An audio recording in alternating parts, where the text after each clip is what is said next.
తెలంగాణలో కాంగ్రెస్ ప్రభుత్వం తెలంగాణలో కాంగ్రెస్ గెలిచిన తర్వాత ముఖ్యమంత్రి ఎవరు అవుతారు అనే దాని మీద పెద్ద చర్చ జరిగింది సార్. చాలామంది పోటీ పడ్డారు.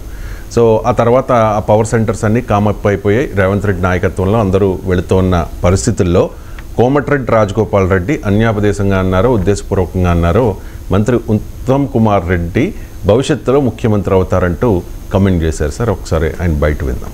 ముఖ్యమంత్రి గారు మన మంత్రి గారు ముఖ్యమంత్రి గారు అంటారు మళ్ళీ ఎప్పుడో ఒకసారి ముఖ్యమంత్రి తప్పకుండా. ఎందుకంటే నా నోటికి నా నాన్న మీద పుట్టుమచ్చలు ఉన్నాయి, నల్లగా ఉన్నది. దీనికంటే 5 అంట అప్పుడు మిస్ అయ్యి మళ్ళీ ఎప్పుడైనా భవిష్యత్తు అయ్యే అవకాశం ఉంది. అదంతా అది నల్గొండ జిల్లా ప్రజలు మీరు మంత్రి అయ్యారు మీ 3 కాలువల గురించి. దయచేసి ముఖ్యమంత్రి గారు మన మంత్రి గారు ముఖ్యమంత్రి గారు అంటారు మళ్ళీ ఎప్పుడో ఒకసారి ముఖ్యమంత్రి అవుతారు మీరు తప్పకుండా. ఎందుకంటే నా నోటికి నా నాన్న మీద పుట్టుమచ్చలు ఉన్నాయి, నల్లగా ఉన్నది. దీనికంటే 5 అంట అప్పుడు మిస్ అయ్యి మళ్ళీ ఎప్పుడైనా భవిష్యత్తు అయ్యే అవకాశం ఉంది. అదంతా అది నల్గొండ జిల్లా ప్రజలు మీరు మంత్రి ఈసారి కాకపోవచ్చు సార్, గతంలో ఎప్పుడో మిస్ అయ్యి ఉండొచ్చు మేబీ. అప్పుడు మిస్ అయింది కానీ భవిష్యత్తులో ఎప్పటికైనా మీరు ముఖ్యమంత్రి అవుతారు అని చెప్పేసి. గతంలో మిస్ అవ్వడం, గతంలో కాంగ్రెస్ పార్టీ అధికారం లెక్కే లేదు కదా ఆయన అంటున్నది. ఇప్పుడు మిస్ అయింది, ఇప్పుడు మిస్ అయిందన్న సార్. గతంలో ఎప్పుడున్నాడు కాంగ్రెస్కి అధిక మెజార్టీ వస్తే కదా మిస్ అవ్వడం. రైట్, కాంగ్రెస్కి మెజార్టీ రానప్పుడు మిస్ ఎట్లా అవుతారు అంటే ఇప్పుడు మిస్ అయింది, ఇప్పుడు మిస్ అయింది, నెక్స్ట్ టైం వస్తారు అని అంటున్నారు. అదేమీ కాంగ్రెస్ పార్టీలో కుమ్ములాట్లను ఉద్దేశించి మనం అన్నట్లుగా లేదు. ఇప్పుడు మీరు బయటలో చూస్తే ఒక మీటింగ్లో క్యాజువల్గా ఇంకా మీరు భవిష్యత్తులో ముఖ్యమంత్రి అవుతారు, మీరు భవిష్యత్తులో నాయకుడు అవుతారు అని అంటుంటారు. అంటే మంత్రి గారు అనబోయి పొరపాటున ముఖ్యమంత్రి గారు అదే అన్నాడు కనుక దానికి కవరప్ ఇస్తూ అన్నారు. అదే హ్యూమరస్గా అన్నట్లే ఉన్నారు. ఆయన ఉత్తమ్ కుమార్ రెడ్డికి కోమటిరెడ్డి బ్రదర్స్ కూడా నల్గొండ రాజకీయాల్లో కలిసి ఏం లేరు వాళ్ళు. గతంలో ఉత్తమ్ కుమార్ రెడ్డి పిసిసి ప్రెసిడెంట్ అయినప్పుడు వీళ్ళు పోటీ పడ్డారు. Komatireddy brothers Uttam Kumar Reddy PCC president ఉన్నతకాలం వ్యతిరేకించారు. సో అందువల్ల వాళ్ళ మధ్య అంత అద్భుతమైన ఒకే గ్రూప్గా ఉన్న రిలేషన్స్ కూడా లేవు, అందరూ తెలిసిందే అది. తర్వాత రేవంత్ రెడ్డి పిసిసి ప్రెసిడెంట్ అన్నప్పుడు సహజంగానే అన్ని వర్గాలు ఏకమవుతాయి కదా.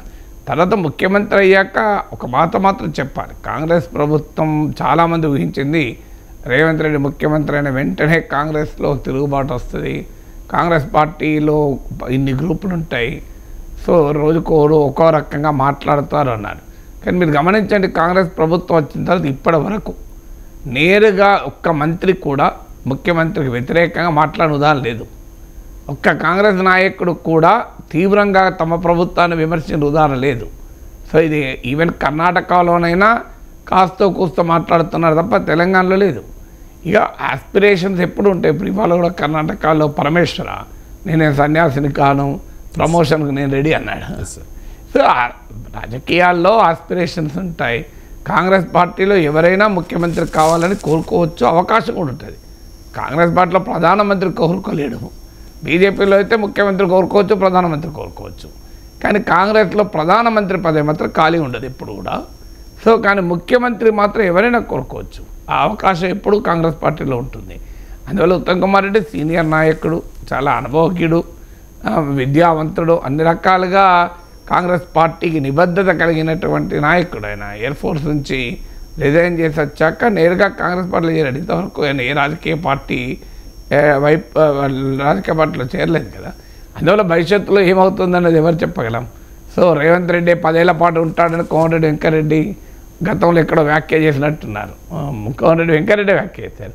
అందువల్ల ఇది క్యాజువల్ రిమార్క్గానే తీసుకోవాలి తప్ప రేవంత్ రెడ్డికి వ్యతిరేకంగా ఏదో పెద్ద గొడుపుటం జరుగుతున్నట్లు కాంగ్రెస్ పార్టీలో ఉత్తమ్ కుమార్ రెడ్డి నాయకత్వంలోనో లేదా ఇంకో నాయకత్వం జరుగుతుందని విశ్లేషించలేదు.